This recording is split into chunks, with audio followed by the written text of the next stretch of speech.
Hi guys, welcome to my channel. My name is Monette and my channel is Evolve with Monette.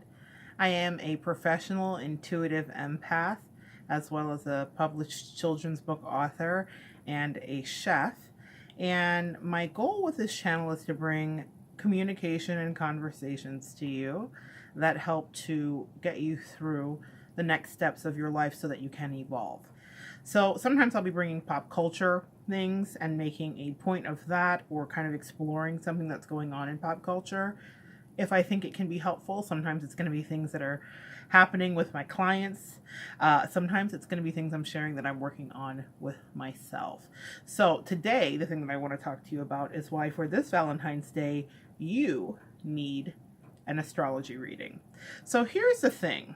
This holiday coming up is one that is completely conjured and sold to us so that we purchase, so that we become our best version of consumers. And that can be anything from chocolates to extravagant destination dates to Valentine dinners and fun things like that. But before February 15th has arrived and the sun rises on that day, there are millions and millions of dollars spent to support this very commercial holiday. And so if you're going to be spending that money, my suggestion is invest it in an astrology reading. So I'm going to list some of the reasons that you need and why you need to have an astrology reading. So the first thing is that it's going to help you have self-awareness about your purpose and some of the things you might need to overcome while you're dealing with what your purpose is and how that unfolds. You will learn incredibly valuable things there, including about how you love, and that's found in your Venus sign. But before that, you're going to learn about your sun sign, which is the thing you're very sure of. It's the thing you read in the horoscope. I am a Taurus, I am a Sagittarius, I am a Leo.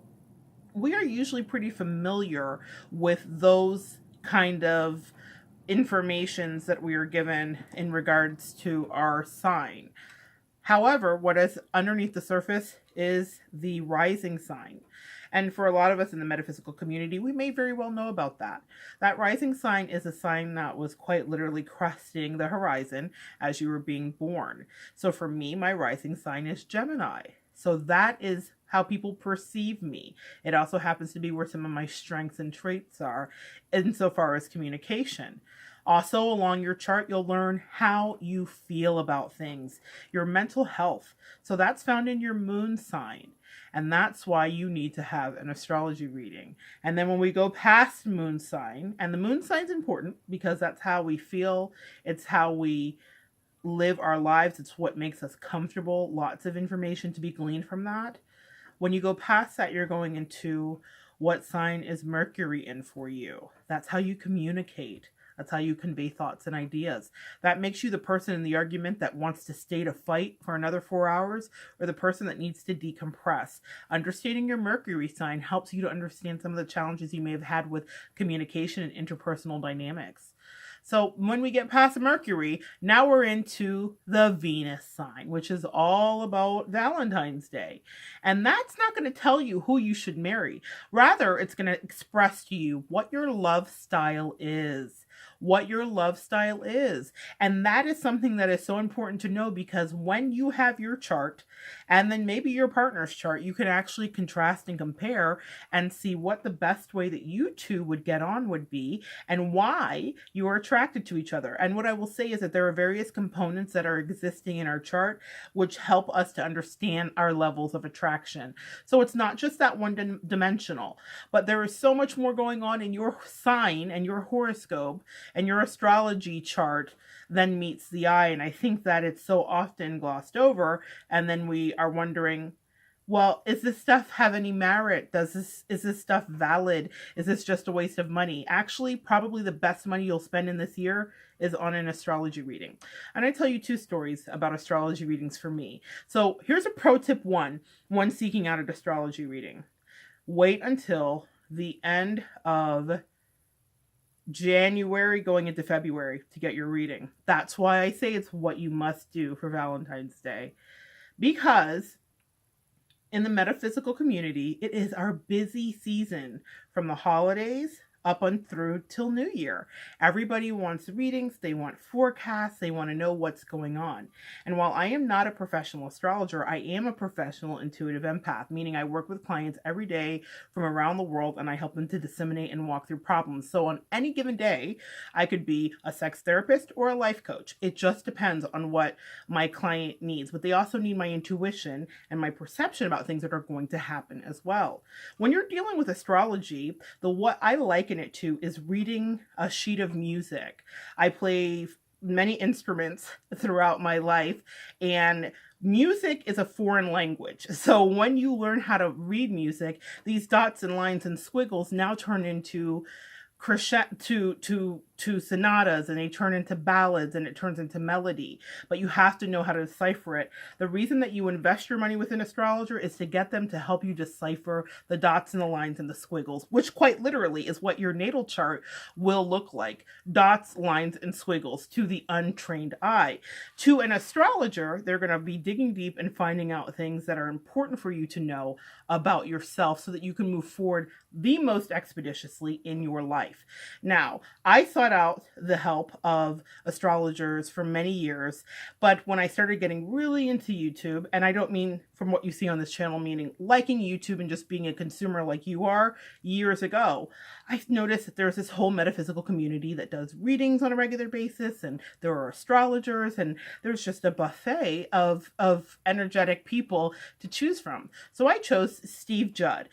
Not sponsored, right? So Steve Judd is an astrologer that you'll find here who's pretty consistent with his postings, and he's got a bit of an acerbic tone. He is pretty sharp and dry humor. That's how I would describe him, but I felt like at the time in my life I needed no nonsense. So this was several years ago, and I had a reading with him, and the reading went great. But the thing that he told me in the reading was that getting away from your mother physically is going to help you thrive and grow as a woman. And I thought, okay, I can understand that. Makes sense. And at that time I was transitioning and not being around my mother. I mean, transitioning, living in a different town and state. So there was a lot of transitions happening. And I did notice that life was improving. And now for that, some of you watching, you may say, well, how bad is your mom? No, it's not that. But we all have areas of growth, and we all have tribal things that we need to release in order to really evolve. So he gave me that advice, and then he said, and in the second half of your life, your relationship with your father is going to increasingly get stronger and stronger, and he's going to be such a help and an asset for you. So I was like, thanks, Steve. Appreciate that. I get off the phone with him. He was calling from, I think he's in Bath and London, England. And so I said to myself, rather, excuse me, I was like, well, that's nice. He got most of everything pretty okay, I suppose, but my father is dead. Dun, dun, dun. Here's a cliffhanger, right? So I'm like, I don't know how the relationship's going to get better. Now, here is some things. There are some background stories that we will get into with this, but I just thought that doesn't make any sense to me. So then I had another reading. Not that I had another reading because it didn't make sense. I always, pro tip number 2, recommend that you get 2 readings, 2 opinions, read 2 reviews, check 2 ratings. Never go off of the first thing you see. Have 2 doctors' opinions. No one's every right. Have 3, 4, and 5. And that's not just to bolster the revenue of my profession or the people associated on the periphery of my profession. That is to say that it is good common sense. So I got another reading, as I am wont to do. I had with a wonderful astrologer that I found off of Stitcher Radio. She has a podcast. Her name is Rachel Lang. I believe she is based out of California. And then what she did was she read that sheet of music. Steve read it too, but he gave me a male perspective, which was very helpful to me at the time. But what Rachel did was only validate what Steve saw. They both saw the same thing about parents, except for with my mother, she described the intricacies and the way that I like to live and be perceived, talking about perception, that rising sign, the way that I like to be perceived versus the way she likes to be perceived. My mother is an actual sun sign Gemini. So my rising sign and her sun sign have sometimes been at odds. You would think they would be in alignment, but 2 Gemini energies, nay, nay. However, this was very good information she gave me, and it gave me insight into some very confusing moments of my relationship with my mother that I needed to release, let go of, and acknowledge so that I could evolve. You guys will get sick of me because I'm gonna say this a lot, or maybe you won't, maybe you'll love it, I don't know, but evolve. I needed to evolve. So that was very valuable information that she gave me, and it coincided perfectly with what Steve gave me. And the reason it did is because they were both reading from the same book. And so when you're looking at your chart, you have a lot of opportunities to fix things and also see opportunities that are heading towards you. And that's why instead of spending that date night Valentine money on yourself or the date night with your hubby, yes, all those things are nice, but do something loving for you this Valentine's Day beyond a spa, pampering, and a bath bomb. Invest in an astrology reading. Best money you'll ever spend in the year, because when you are empowered with the understanding of who you really are, what your purpose is here, which is all revealed inside of these readings, then you are empowered to move forward and take the reins of your life instead of letting life run you. So that is my tips and my tricks about astrology readings. And the addendum, the cliffhanger, let's finish up with that. I am friendly with a reader that is in my state. Her name is Dickie Jo Mullen. She's fantastic. She's worked with Edgar Cayce. She's been around for a long time, and she's a world-renowned astrologer, studied in England herself and abroad as well. And I was in a similar metaphysical circle with her for a time, so had some time to spend time with her. I was able to do some personal chefing for her for a little bit. But above all, she invited me to a seance. And I had been to seances before, and my father had come through in seances, but he came through and he was angry. Y'all, it wasn't a sweet, like, I love you from beyond and there are kittens floating down through the sky. He came through and he was questioning what I was doing with my life. And this was years ago, before I had made this switch into what I'm supposed to be doing with my life. So he was kind of shaking me out of my slumber through that seance. Everybody else got these sweet messages around me, and I got him angry just how he was. And he even showed up in work clothes for the guy, and the guy was so sweet and embarrassed when he was doing the reading. He was like, I don't even want to do this, but he's like kind of stomping and he's kind of angry and he's yelling, yeah, that's my dad. All this crossing over stuff and these angel wings and love and light, girl, guys, men, women, people watching, it's not that sweet. Yes, they're doing their work when they cross over, but their personality traits are their personality traits, and that's why they're working through other things in other lifetimes. So we'll do a video about that. But he comes through, and at that time it was more adversarial, and I just laughed and laughed about it. I had been talking about him a few days before then, so I'm not surprised he came up, but he had never come up before, ever, since he passed. So fast forward, Dickie Jo, this astrologer that I was telling you about, has me at the seance, and my father comes through. And he comes through to tell me about the mints in my purse, which happened to be some Hall citrus mints. And she kept saying, you have citrus in your purse, he says. I didn't get it. She said a lot of other things. The next morning as I'm driving to work, in front of me, there is a license plate. It says M and M. My father's name was Moses. My name is Monette. And there were two palm trees. I grew up in the Keys. The palm trees are very significant. I painted them all the time. In years ago, that was like kind of one of my signature paintings, was these palm trees. I painted them on murals and windows in the town, all kinds of stuff. So I knew it was a message. And then there was an angel number in between it. And I took a picture of it. And I went to reach into my purse because I'm sitting in traffic waiting for the lights to change as I'm heading to work. And I noticed that license plate, and I go to get my purse, which is next to me, and I fish around, and out pops into my hand the citrus hulls. The night before, I'm at the seance, and he's telling me about these things, which I had totally forgotten were in my purse. That is how Steve, the astrologer, was absolutely accurate. My father, since that moment, from that one seance before where he was just mad that I wasn't fulfilling my purpose, has been instrumental in my life. He has shown up to me in all kinds of paranormal and miraculous ways. And I will tell you, my relationship with him on this earth was not positive. In fact, if you've seen some of the other videos, I talk about narcissism and its roots.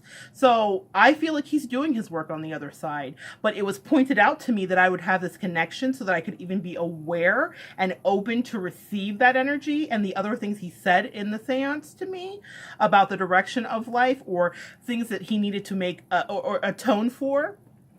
I was able to receive it because Steve, my astrologer for that year, had prepared me to understand that my relationship was going to change from him, even beyond the grave. And while I never told Steve that he had passed away, I knew in my heart that either Steve was crazy or he was right. And it turns out, guys, the astrologer was right. So, in conclusion, make the investment in yourself. Get an astrology reading today from somebody that's reputable. Read reviews, research, ask around, go under the comments in these metaphysical communities of astrologers. See who has not only a great following, but great feedback.